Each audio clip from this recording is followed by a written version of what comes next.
tanto, vístase de toda la armadura de Dios para que podáis resistir todas las acechanzas del diablo. ¿De qué Dios te está hablando? Dios te dice que te vistas de la armadura de Dios, pero que cuando te vistas te está diciendo que resista. En ningún momento te dice que pelee.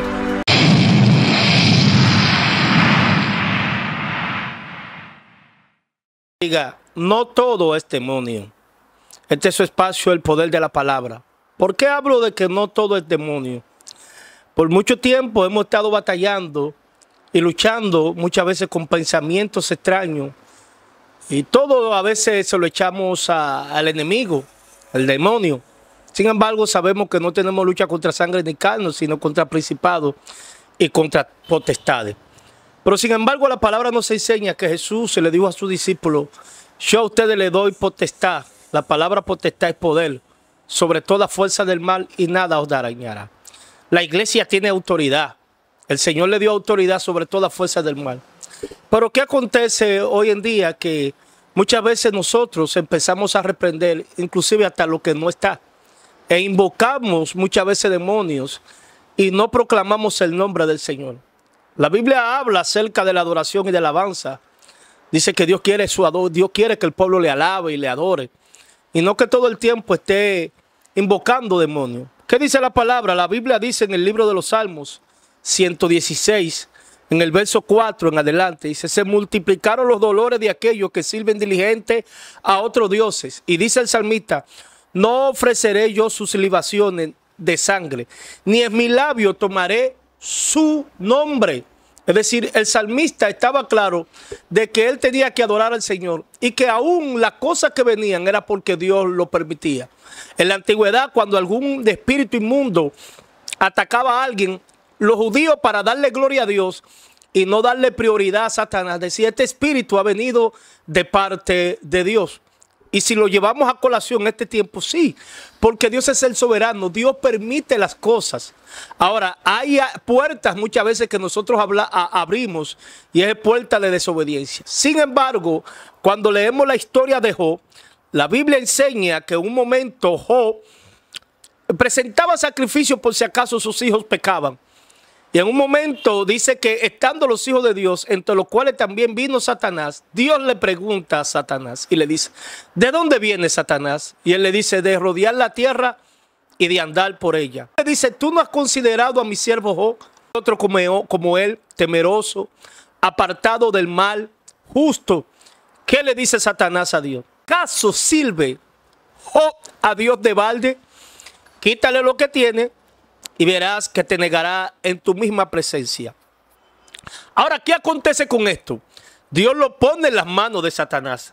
Job desconocía qué era lo que estaba pasando, porque Job desconocía el mundo espiritual. Sin embargo, en los acontecimientos que a Job le pasó, en todo Job glorificó a Dios. Usted no ve a Job reprendiendo al diablo. Usted dirá: bueno, lo que pasa es que en ese tiempo era en el Antiguo Testamento y ahora en el Nuevo Testamento la Biblia nos habla que Jesús reprendía a los demonios o echaba fuera a los demonios. Amén. Estamos claros en esto.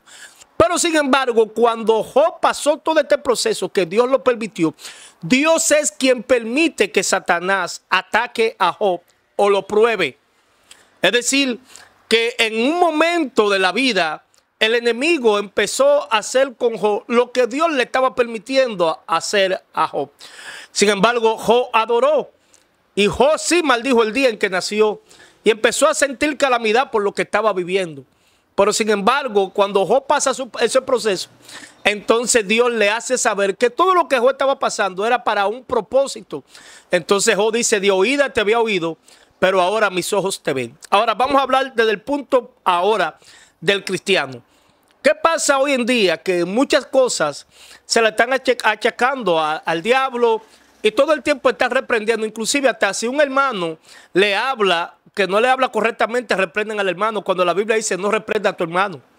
La palabra de Dios te dice: no lo reprenda, sino que le hable con espíritu de mansedumbre. Entonces, a veces nosotros empezamos a cuestionar y a hacer cosas que no son bíblicas.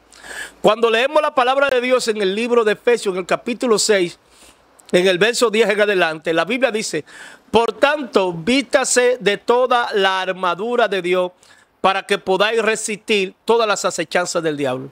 ¿De qué Dios te está hablando? Dios te dice que te vista de la armadura de Dios. Pero que cuando te vista te está diciendo que resista. En ningún momento te dice que pelee.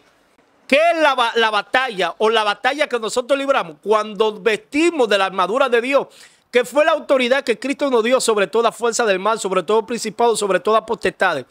Os doy poder para hollar serpientes y escorpiones y todas fuerzas del mal. Entonces, ¿qué pasa? Hay muchas personas que viven pensando todo el tiempo negativamente. El diablo me va a atacar, el diablo me va a hacer esto, el diablo...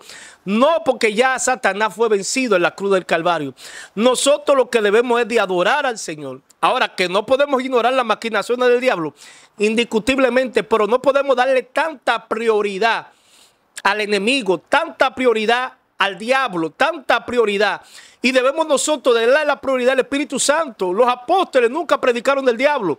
Los apóstoles predicaban del avivamiento, predicaban del Espíritu Santo, predicaban de la crucifixión de Cristo, predicaban del arrepentimiento, predicaban de la salvación. Y hablaban a las personas acerca de la salvación. Por hoy en día vemos muchas veces, inclusive en las redes sociales, que si un demonio se manifiesta, inmediatamente ya está la cámara, que hubo liberación, que hubo esto. No podemos hacer esto porque Jesús dice la palabra que cuando libertaba a alguien, le decía, vete y no peques más. No era un asunto para publicarlo, era un asunto para que la persona fuese libre. Pero le decía, vete y no peques más. ¿Por qué? Porque nosotros le abrimos puerta al diablo con nuestras acciones. Por eso la palabra de Dios dice, hijitos, no pequéis. ¿Para qué Dios te manda que no peques? Bueno, porque es por donde le abrimos puerta al enemigo para que entre a nuestras vidas. Pero si nosotros nos mantenemos en luz, como dice la palabra, sois hijos de luz. Si nos mantenemos en la palabra de la promesa, el enemigo no puede entrar porque yo soy luz. Las tinieblas no pueden invadir la luz. ¿Cuándo las tinieblas invaden la luz? Cuando la luz se apaga. Pero si tu lámpara está encendida, las tinieblas no pueden invadir tu luz. Ahora, nosotros como cristianos debemos de vivir una vida consagrada y dejar de estar todo el tiempo reprendiendo al diablo cuando el diablo no está ahí. Y muchas veces usted dirá, hermano, y pero hay proceso, hay prueba, hay proceso. Pero ¿qué dice la palabra? En el libro de Filipenses, en el capítulo 4, en el verso 6 y 7, dice, por nada estéis afanosos, si no sean conocidas delante de Dios todas vuestras peticiones con toda oración y ruego. Y el Dios de paz, ¿de qué está hablando? De paz, que sobrepasa todo entendimiento, guardará tu pensamiento y tu corazón en Cristo Jesús. Pero también la Biblia dice, el libro de Isaías, capítulo 26, verso 3, dice, que tú guardarás en completa paz aquel cuyo pensamiento en ti persevera porque en ti ha confiado. Pero ¿qué dice la palabra en el Salmo 1? Dice la palabra que bienaventurado el varón que no anduvo en consejo de malos, ni en silla de escarnecedores se ha sentado, sino que en la ley de Jehová está su delicia y en su ley medita de día y de noche. Dice que cuando medite será como árbol plantado junto a corriente de agua que da su fruto a su tiempo y su hoja no se cae. Cuando nosotros meditamos en la palabra, cuando nos deleitamos en Dios, el enemigo no tiene cómo atacarnos porque estamos cubiertos, estamos rodeados de la gloria de Dios. Ahora, cuando hacemos cosas indebidas, claro que van a venir ataques de la tiniebla.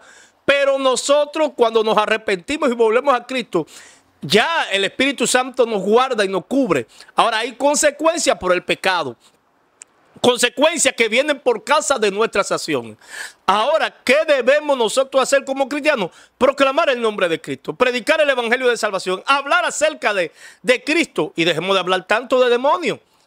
Ahora, ¿vamos a ignorar eso? No lo vamos a ignorar porque yo soy un guerrero.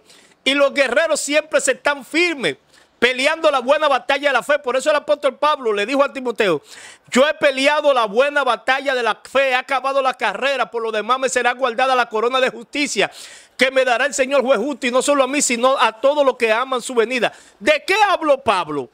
Pablo habló de una batalla de fe, porque la Biblia dice, por fe andamos, no por vista. Es decir, yo no tengo que estar peleando con el enemigo porque ya el enemigo fue vencido en la cruz del Calvario. Como lo dice el libro de Colosenses, dice que el acta de los decretos que nos era contraria, Dios la exhibió públicamente en la cruz, triunfando sobre ella. Ya el acta de los decretos que era contrario contra mí ya fue exhibida públicamente, Cristo derrotó a Satanás. Derrotó el imperio de la muerte. Por eso la palabra dice, el apóstol Pablo dice, ¿dónde está muerte tu aguijón? ¿Y dónde está sepulcro tu victoria? Sorbida es la muerte en victoria. Cristo venció la muerte. Era lo que el enemigo tenía poder, el imperio de la muerte, pero ya no tiene poder sobre mí ni sobre ti. Por lo tanto, nosotros, dice la palabra, que ninguna arma forjada prosperará contra ti ni contra mí. Por lo tanto, no tengas temor, no vivas con miedo, no vivas con susto. Satanás no tiene parte ni suerte. Así que te exhorto a adorar a Dios con alabanza, con gozo y cantarle a Él por lo que Él ha hecho contigo. Dios te bendiga. Shalom.